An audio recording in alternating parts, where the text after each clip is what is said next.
போகர் மகான் ஜீவசமானியிலிருந்து மீண்டும் உயிர் தெழுந்து ஆகலை ஜீவ பிரயாண வழியில் கலியுகத்தில் வாழும் நமது குருஜி எஸ் வி விஜயராக அவர்களுக்குள் ஊடுருவி அவர்களின் வாயிலாக பல்வேறு நிகழ்வுகளை தொடர்ந்து நடத்த இருக்கிறார்.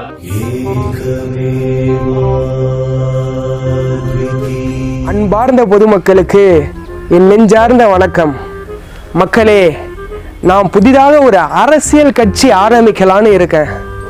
சில பேர் கேட்கலாம், அரசியலில் உனக்கு என்னப்பா அனுபவம் இருக்கு அப்படின்னு. அரசியலில் எனக்கு தெரிந்த அனுபவம் எல்லாம் மக்களுக்கு நல்லது செய்வது. இன்னைக்கு மக்களுக்கு கெட்டது செய்யணும்னு நினைக்கிற சில பேர் அவங்க பின்னாடி அரசியல் கட்சி வச்சிருக்கும் பொழுது, எனக்கு ஒரு அரசியல் முகம் இருந்தால் இந்த சமூகத்தில் மிகப்பெரிய மாற்றங்களை என்னால் ஏற்படுத்த முடியும். வாழ்க! போகர் மகா சித்தர் வாழ்க!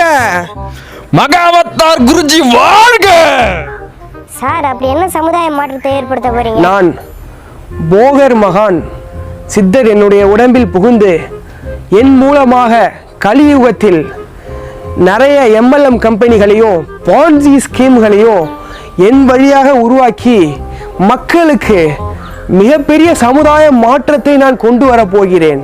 போகர் மகான் என் உருவில், எப்படி என் வடிவில் இருக்க மாதிரி ஒரு ஆலயம் எனக்காக அமைத்து மக்களுக்கு மிகப்பெரிய சமுதாய மாற்றத்தை கொண்டு வர போகிறேன். அவதார புருஷன் குருஜி வாழ்க!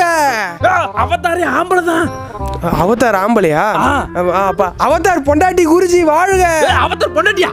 அவருக்கு குருஜி குருஜி மொட்டை பையன் குருஜி வாழ்க! குருஜி வாழ்க! டெக்னியரிங் தமிழ் அப்படின்னு ஒரு தம்பி வீடியோ போட்டிருக்காரு. அந்த தம்பி என்ன வீடியோ போட்டிருக்காரு தெரியுமா?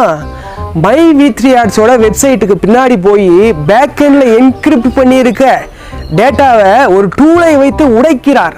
என்ன டூல் தெரியுமா? இந்த மாதிரியான பயங்கரமான ஒரு ஹேக்கிங் டூலை வைத்து உடைக்கிறார்.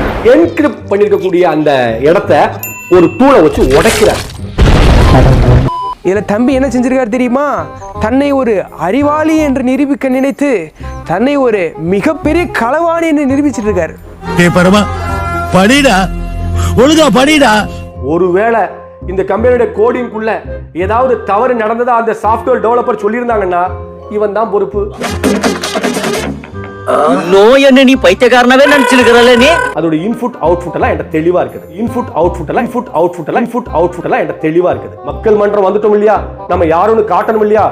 நான் அண்ணாமலை யூனிவர்சிட்டியில பிஹெச்டி முடிச்சவன். பிஹெச்டி முடிச்சவன். வேண்டும் குருஜிக்கு கோயில் கட்ட வேண்டும். மகாவதார் குருஜிக்கு கோயில் கட்ட வேண்டும். கோயில் கட்ட குருஜிக்கு கோயில் கட்ட வேண்டும். அன்பார்ந்த மை V3 மக்களே, நமது தலைவர் குருஜி புதிதாக தொடங்க உள்ள கட்சி மாமா கட்சி வாழ்க! மாமாக்கா வாழ்க! மை V3 மக்கள் முன்னேற்ற கழகம் வாழ்க! மாமாக்கா வாழ்க! எங்களது கட்சியின் கோபாசே பரப்பு செயலாளர், கொள்கை பரப்பு செயலாளர், கொள்கை பரப்பு செயலாளர் நமது MD மை V3 MD வாழ்க! இப்படின்னு அந்த வரி அவர் ஆரம்பிக்கும் பொழுது, நான் எந்த அளவுக்கு டெக்னாலஜி தெரிந்தவன் தெரியுமா அப்படின்னு உங்கள் மத்தியில் அவர் காட்டுவதற்கு அவர் செய்த முயற்சியில் தான் எவ்வளவு பெரிய களவாணி என்று உங்கள் முன்னால் இணைஞ்சிட்டாருன்னு அவர் காட்சி கொடுத்து விட்டார். செக்கில ஆட்டின சுத்தமான உருட்டு. ஐயா குருஜி, இந்த இடத்துல நீங்கள் எவ்வளோ பெரிய பூமர் அங்கிள்ன்றது எங்களுக்கு நிரூபிச்சிட்டீங்க. எங்களோட பர்சனல் டேட்டா எல்லாமே சேஃப்டி இல்லாமல் ஓப்பனாக வெளியே வச்சது உங்களோட தப்பு. இப்படி ஒரு டேட்டா பிரீச் இருக்குது, ஒரு சேஃப் இல்லாமல் டேட்டாவெல்லாம் வெளியே லீக் ஆகிட்டு இருக்குன்னு சொல்லிட்டு ஒருத்தர் வந்து கண்டுபிடிச்சி சொன்னால் அவரை வந்து டேட்டா திருடன், அவர் ஒரு களவாணி பையன் சொல்லிட்டு நீங்கள் சொல்கிறீங்க. ஒரு வீடு திறந்திருந்தாலும் அந்த வீட்டில் உள்ள பொருளை நீ அந்த வீட்டுக்குள்ள போய் அனுமதி இல்லாம எடுத்தா அதுக்கு பேரு திருட்டு தம்பி. ஃபர்ஸ்ட் அது உங்களோட டேட்டா மட்டும் கிடையாது, அது மட்டும் இல்லாமல் அது உங்களோட வீடு கிடையாது. ரெண்டாவது, அதில் எங்களோட டேட்டா எல்லாமே உங்களை நம்பி கொடுத்துருக்கோம், இன்க்ளூடிங் எங்களோட பேங்க் டீட்டெயில்ஸ். இந்த எங்களோட பர்சனல் டேட்டா எல்லாத்தையும் சேஃபாக வைக்க வேண்டியது உங்களோட பொறுப்பு. நீங்கள் என்ன பண்ணியிருக்கீங்க? ஒரு அறகுறை டெவலப்பர்கிட்ட கொடுத்து செக்யூரே இல்லாமல் எங்களோட டீட்டெயில்ஸ் எல்லாம் நீங்கள் வச்சுருந்துருக்கீங்க. இதுக்கு நாங்கள் உங்கள் மேலே கேஸ் போடலாம். இப்போ எக்ஸாம்பிளுக்கு சொல்லணும்னா, நம்மளோட நகையை கொண்டு போய் பேங்க்கில் கொடுத்தா பேங்க்காரன் என்ன பண்ணுவான், லாக்கரில் கொண்டு போய் வைப்பான். அதை விட்டுட்டு என்ட்ரன்ஸில் கொண்டு வந்து நகையை வச்சானா நம்ம வந்து கேட்போமா மாட்டோமா? என்ன அவனை நம்பி நகையை கொடுத்தா ரோட்டில் எடுத்து வச்சிருக்கேன்னு கேட்போமா மாட்டோமா? அதை தான் ஒருத்தன் கேட்டிருக்கான். அவனை நீங்கள் டேட்டா திருடன்னு சொல்லிடுறீங்க. உங்கள் மேலே இருக்க தப்பை மறைக்க நீங்கள் யூடியூப்பில் வந்து ட்ராமா பண்ணிட்டு இருக்கீங்க. ஹலோ, சொல்லுங்க. மைவித்ரி ஸ்டோர் தானே ப்ரோ? ஆமாமா சொல்லுங்க. அன்னைக்கு கால் பண்ணி கேட்டிருந்தேன்ல ப்ரோ, எப்படி போடுறதுன்னு சொல்லிட்டு. ஞாபகம் இல்லை ஜி. இப்போ என்ன பண்ணணும் உங்களுக்கு? எனக்கு அந்த 360 இருக்குல்ல, அதுதானே ஃபர்ஸ்ட் பிளான் அப்டேட் பண்றதுக்கா? அதான் இந்த ஜிபே நம்பர் வந்து 300 இருக்கும்.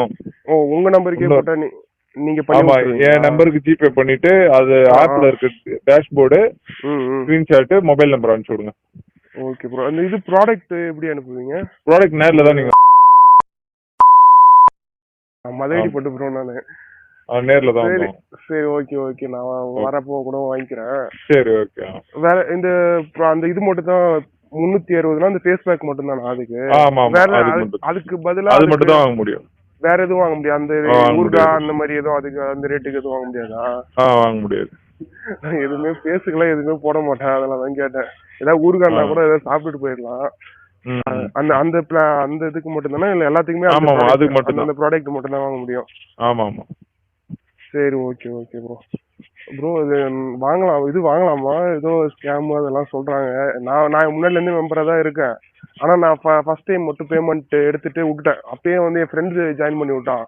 நான் எதுவும் போடல, இது மாதிரிலாம் ஏமாத்திர போறான்னு சொல்லிட்டு. அதுக்கப்புறம் அந்த இதெல்லாம் அந்த யூடியூப்லாம் போடுறப்போ இத்தனை பேர் இருக்காங்களா, நாமளும் போனாலும் 360 ரூபா தானே, என்ன ஜாயின் பண்ணி பார்ப்போன்னு தான் சொல்லிட்டு உங்ககிட்ட கேட்டேன். என்ன ஜாயின் பண்ணி விட்டோம், அவன் எங்கே இருக்கானே தெரியல. அதெல்லாம் அவனை கான்டாக்ட் பண்ண முடியல. அதனால தான் நம்ம ஊர்ல ஸ்டோர் எங்க இருக்குன்னு பார்த்து உங்ககிட்ட கான்டாக்ட் பண்ணேன். 360 ரூபாய்க்கே இதை கேக்குறீங்களா ஸ்கேமானு? 360 ரூபாய்க்கே இதை கேக்குறீங்களா ஸ்கேமானு? 360 ரூபாய்க்கே இதை கேக்குறீங்களா ஸ்கேமானு? இல்ல இல்ல, இந்த மாதிரிலாம் போடுறாங்களே, நம்பி அதெல்லாம் ஒரு இது இல்ல.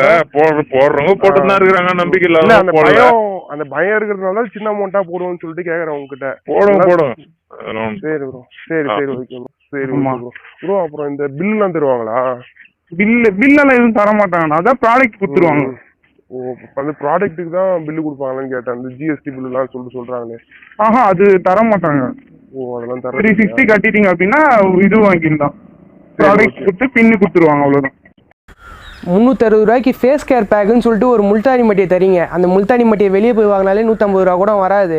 இதுக்கு நான் 25 கிலோமீட்டர் ட்ராவல் பண்ணி போய் வேறு வாங்கிட்டு வரணும். அந்த 360 ரூபாய்க்கு ஃபேஸ் கேர் பேக் இல்லாமல் வேறு ஏதாவது ப்ராடக்ட் ஊருகா அந்த மாதிரி ஏதாவது கொடுத்தா கூட நான் வாங்கி சாப்பிட்டு போயிடுவேன். அந்த ஃபேஸ் கேர் பேக் வச்சு நான் என்ன பண்ணுறதுன்னு எனக்கு தெரியல.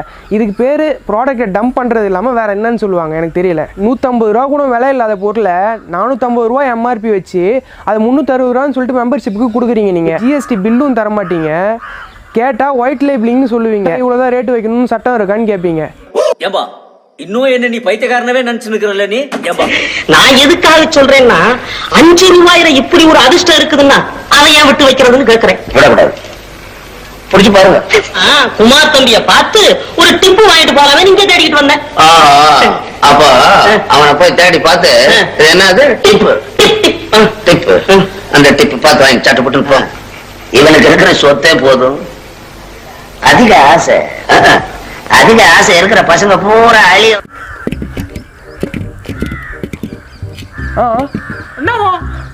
எங்க குருஜிக்கு கோயில் கட்ட போறோம் நாங்க. மைவித்ரி குஞ்சான்ஸ் வாழ்க, மைவித்ரி குஞ்சான்ஸ்.